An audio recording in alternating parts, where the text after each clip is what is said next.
Do you want to know?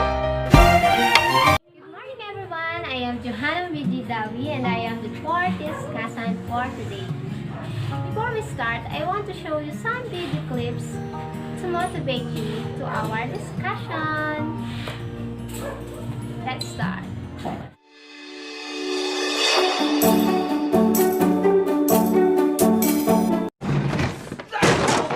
What are you gonna do now? Are you gonna hit me to show me how much you love me? Don't worry, I can't be bothered. You're not worth the trouble it would take to hit you. You're not worth the powder it would take to blow you up. You are an empty, hollow shell of a woman. I mean, what the hell are you doing in my house if you hate me so much? Why the hell are you married to me? What the hell are you doing carrying my child? I mean, why didn't you just get rid of it when you had the chance? Because listen to me, I got news for you. I wish to God that you had. Whoa, that's intense! The title of the movie is Revolutionary Road. Well, let's proceed to the next video. And you said that I would choose this baby over you. And you know what? If I have to, I will. I will choose this baby over anybody because that is what decent parents do. You're not happy about this baby. I got that. I'm not ecstatic either, given the timing and your reaction. But babies happen, and you and I tend to do a lot of that. So we can either do this together, or I will do it without you. Well, the title of that movie is 50 Shades of Grey.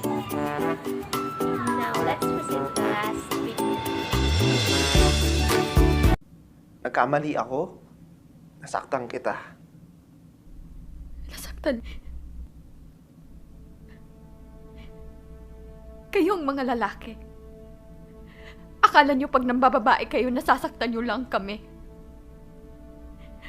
Makikipagtsuktsakan kayo tapos ini-expect nyo, iiyak lang kami. Itutulog ang sakit tapos pagising okay na. Yun ang pangarap namin. Sana nga ganun lang kadali yun. Kaso hindi. Walang tigil ang takbo ng utak namin. Pinipilit sagutin ng maraming tanong. Bakit niya kaya nagawa yun? Am I not enough? May kulang ba sa akin? May mali ba sa akin? Pangit ba ako?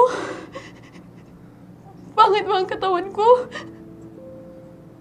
Kapalit-palit ba ako? No. Then why? Bakit mo ako nagawang lokohin? Oh my god, can relate on that movie. That is very intense and very emotional, right? Well, the title of the movie is The Ex and Wives. So, after you watch those videos, what do you think is our topic for today? Right. Our topic for today is resolving conflict in marriage. Well, I hope on this topic, on this discussion, you will learn how to resolve your conflict in your marriage. Now let's start. What is marriage conflict? All marriages are impacted by marital problems, cause couples to seek a divorce on a daily basis. Whether or not a marriage survives when a problem hits depends on the problem and how a couple decides to deal with that problem. Couples who are able to work together in resolving conflict are more likely to be able to save their marriage. Couples who lack the proper conflict resolution skills may find themselves in divorce court or for problems that could have easily been solved. What are the major conflicts in marriage? Money problems. Most couples argue over bills, debt, spending, and other financial issues. How you decide to deal with money problems in your marriage will determine whether those problems has a negative or positive effect on your marriage. Number 2 is children. The discipline, the diet, and other parenting issues can be sources of disagreement between couples. A child is the number one stressor in a marriage and can accentuate differences in beliefs on issues like how to discipline, who is responsible for most of the child care, or what educational options to choose. Number 3 is sex. Frequency, quantity, quality, and infidelity are all common sources of stress and disharmony in a marriage. Withholding sex to punish a spouse breaks the marital bond. Cheating on a spouse destroys trust. Sex can be a huge issue when it comes to undoing the vows you took. Sex is wonderful until it isn't anymore.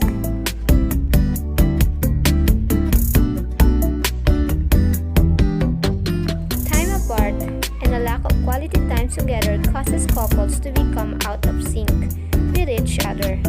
Having shared interests and activities you participate in on a regular basis helps couples stay connected. Like military couples fall victim to this problem in their marriages. Enduring long deployments and constant temporary assignments away from home, couples have to have a special bond for a marriage to last. Number 5. Household responsibilities. Many couples argue over equitable distribution of household work and how to do it. Instead of sitting down and dividing household chores fairly, they quibble over who did or didn't do what. Don't quibble or divide up chores. You're adults. If you see something that needs to be done, do it. Or decide together to split household chores based on those you each enjoy or can tolerate the best. Number 6. Friends. Not all friends are helpful to relationships. Some of them are toxic. Be sure you know the difference between a friend who will enhance your relationship and one who will break it down. Number 7. The irritating habits. Many people are married to someone who has one or more habits they find undesirable. For example, my ex never got angry with me. I asked him once why and told him there had to be things I did that irritated him. He responded by telling me he loved everything about me. This was shortly before he decided he no longer loved me. So, don't be afraid to point out habits that irritate you. Just be sure you do it in a non-defensive way. Number 8. The family. In-laws, siblings, children, and stepchildren can all create stress within a marriage. When coping with negative issues because of family steps can be. Our spouse should come first, but there are times you have to be willing to take a back seat and bite your tongue. Number 9. Expectations. We all go into marriage with certain expectations. Most of the time, marriage is the opposite of what we expect. We romanticize marriage and become disillusioned. Once those romantic expectations aren't met, unmet expectations are a major source of conflict in marriage. Number 10. Personality conflicts. Is your personality ruining your marriage? There are personality traits that can doom a marriage to failure. Are you a conflict avoider? Do you like to one-up your spouse? Do you bend over backward to please your spouse? If your answer is yes to any of these, you need to work on changes these negative personality traits. Well, each of the above is a very common problem dealt with within a marriage. Although they are problems, they can also be an opportunities for growth, right? Learning and accord. Whether these issues remain problems causing stress in your marriage or become an opportunity for growth is up to you. Now let's proceed to resolving conflict in marriage. In a healthy relationship, communication is the key, right? When you communicate effectively, you understand your partner better and make your relationship stronger. When you can resolve conflict successfully, you are developing a healthy and a mature relationship.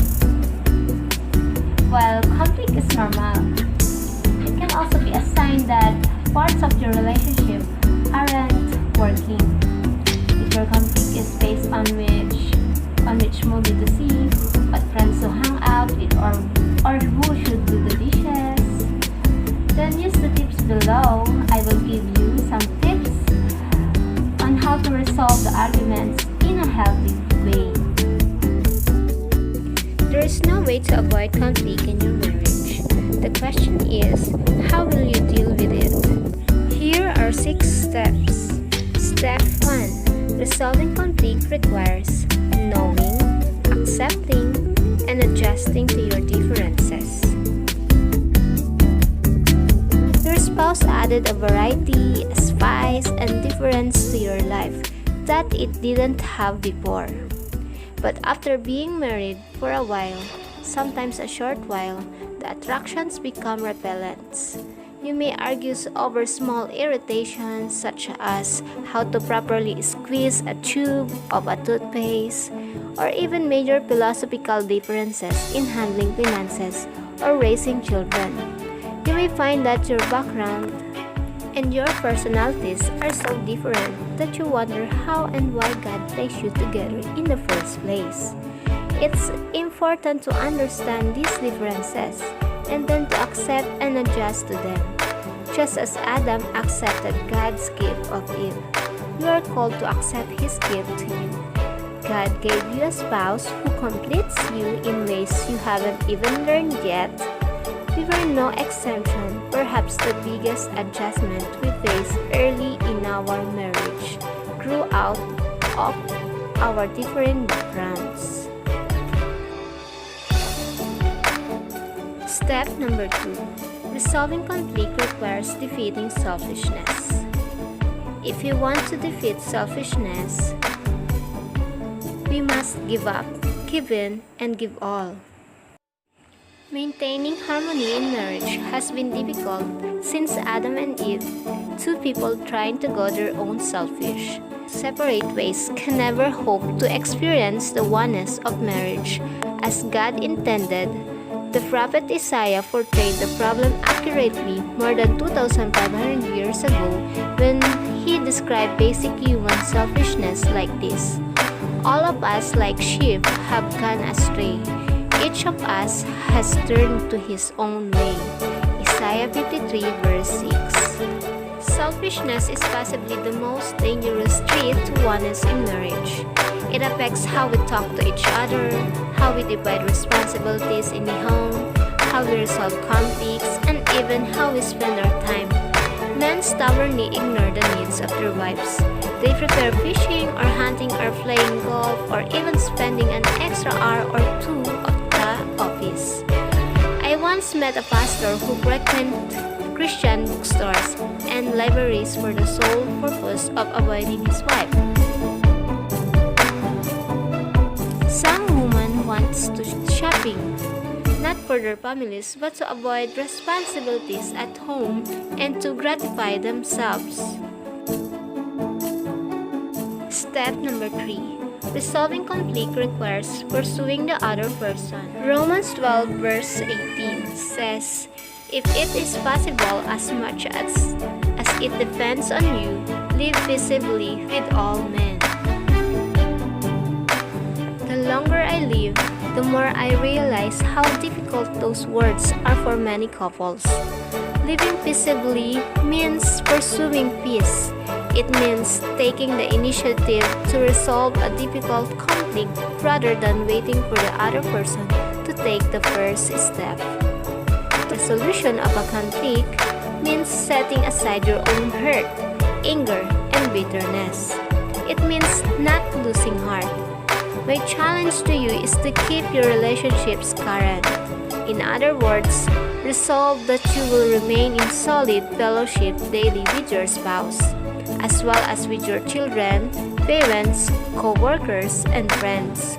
Don't allow Satan to gain a victory by isolating you from someone you care about. Step number 4. Resolving conflict requires loving confrontation. Confronting your spouse with grace and tactfulness requires wisdom, patience, and humility. Be a good friend to your spouse. A good friend who will listen, understand, and work through any problem or conflict. Here are some tips for loving confrontation. Check your motivation. Will your words help or hurt? Will bringing this up cause healing, wholeness, and oneness, or further isolation? Check your attitude. Loving confrontation says, I care about you, I respect you, and I want you to respect me. I want you to know how you feel. Don't hop on your bulldozer and run your spouse down. Approach your spouse lovingly. Check the circumstances. This includes timing, location, and setting.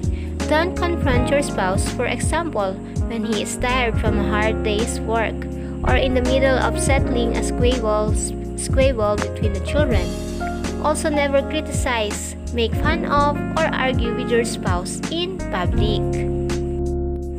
Check to see what other pressures may be present. Be sensitive to where your spouse is coming from. What's the context of your spouse's life right now? Listen to your spouse. Seek to understand his or her view and ask questions to clarify viewpoints. Be sure you are ready to take it as well as dish it out.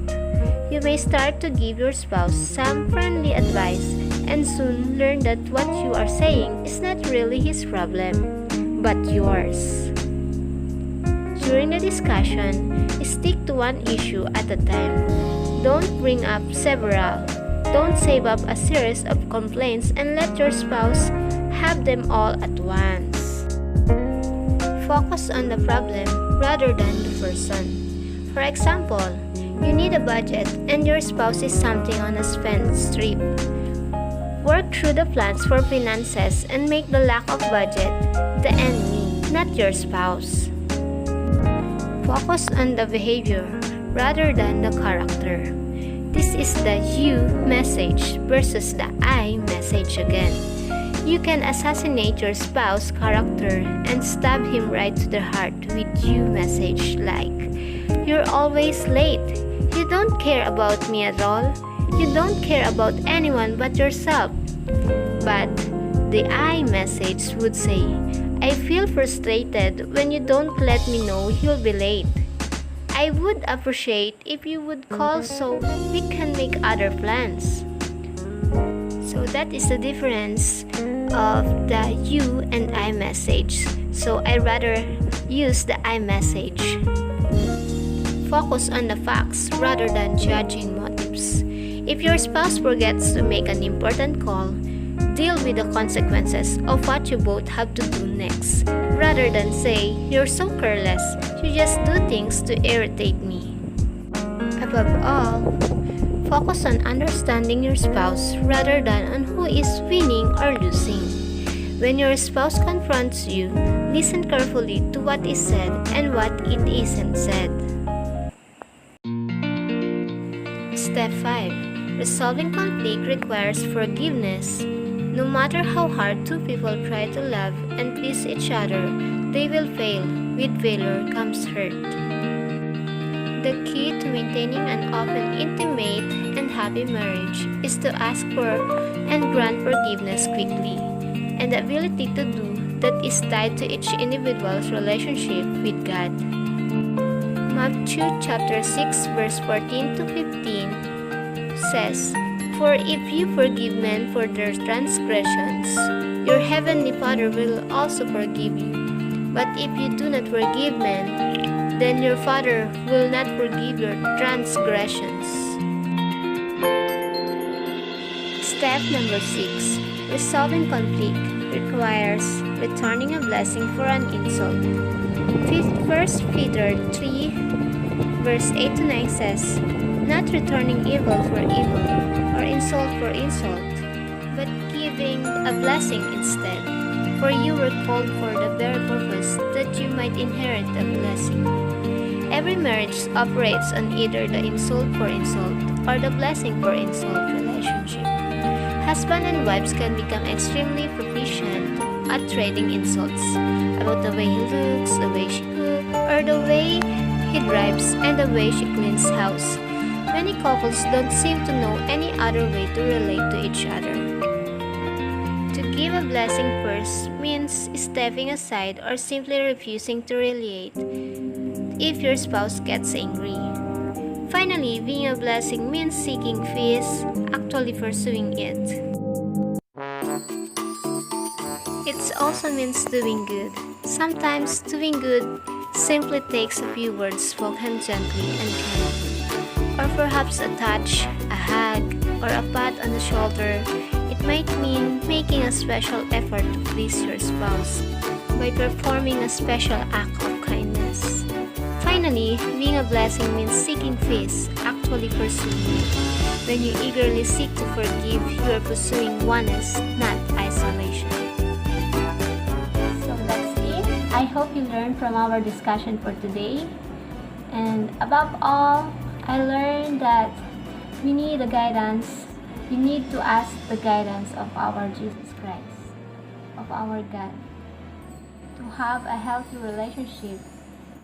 Thank you. Again, I am Johanna Bichidawi, your discussant.